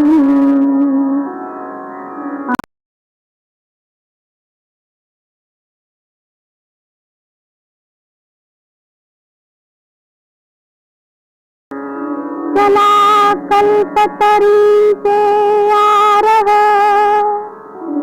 चेतना चिंतामणीचे गाव बोलते जे अर्णव पीयूषाचे चंद्रमेघे अनंतन मार्तंड देता बहीण ते सर्वाही सदा सज्जन